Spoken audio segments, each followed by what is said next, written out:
Alright guys, so for today I have a Nike model.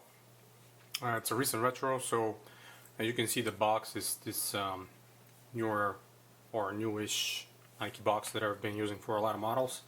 But the sneaker inside is one of my favorite colorways of my actually favorite Nike runner shoes from back in the 90s.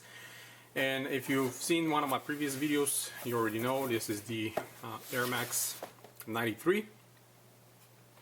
But of course this one is the second original colorway that dropped, the white bright citrus hyper black black colorway, or how is it known as the citrus colorway. Oh, back in the day we used to call it the yellow one, since they were, you know, the green, the yellow, the blue, and the red. Retailed at $125. I got a great deal. Got those off eBay from a seller, along with another pair that I'm going to show you in a different video. So both of them I got for $150 shipped. So definitely half price of both pairs, and I think it's a great deal. I always love that model. So without me rambling more, let me pull them out and show it to you. I'm probably going to make a video with all the Air Max 93s I have,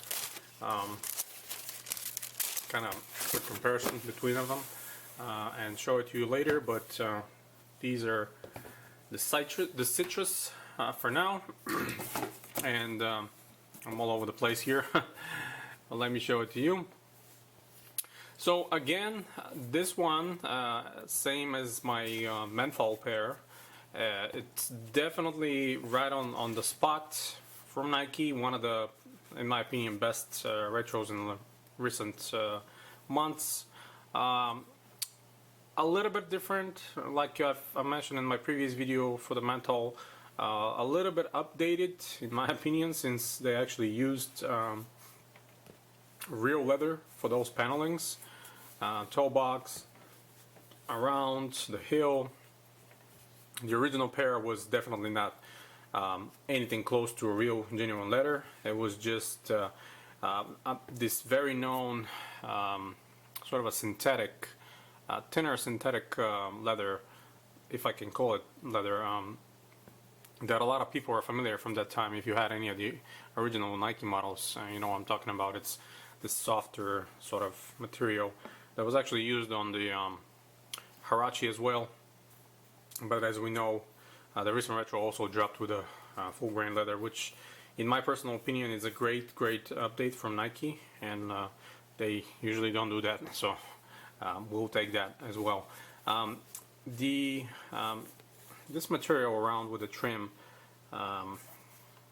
is kind of like a nubuck, but it's more of a synthetic nubuck. I don't think it's real.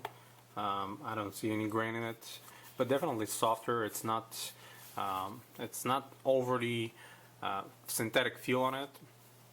Of course, the air chamber is one of the best things about these shoes. Something that actually got me into them and made them my favorite back in the day, because just this 270-degree air chamber was humongous.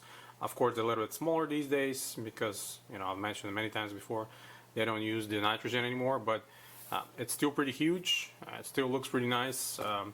And I still remember back in those days when people rock those and they step on them, you can actually see how the Air Max unit is depressing inside, especially if you see some guy with a lot more weight. That bag was used to be smushed and screamed, but now it's so hard. I don't think even if you're like 300 pounds you make a big difference, but anyway, I think they're pretty good. When it comes to sizing with these, I went through the size 8.5 with pretty much every single Nike retro, with small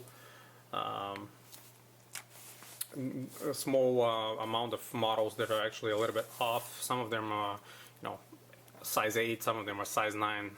Like the last one I remember is the Huaraches. Actually I had to get 9 because they're running really small. Some of my Flight 89s I wish I had gotten 9 instead of 8.5 because they're a little bit snug around this area. But you know, it's pretty much same story with all the retros. These were produced in 03/12/14 to 5/12/14, and the insole is using the same mold as the original one, but it's far away from it. As you can see here, the placement of the additional sticky under arch support, which Nike don't provide anymore.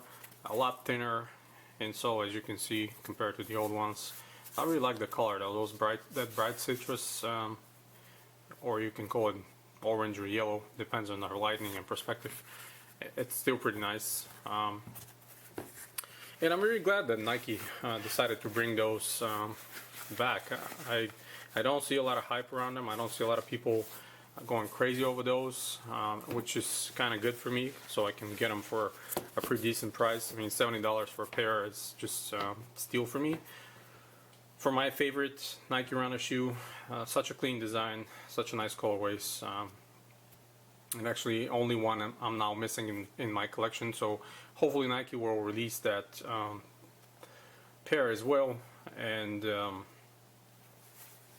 know, I can get it and start enjoying it. But you'll see my other one that I got in the other video, and I think I'm gonna make another video with all of them together, kind of put them next to each other, compare them. This I always liked on the outsole, this Nike Air sort of style. But how I mentioned that before, many of you know the outsoles of Nike were never too crazy or loud back in the day. They usually had very small branding or something like that, and the rest of it was like black or some other color.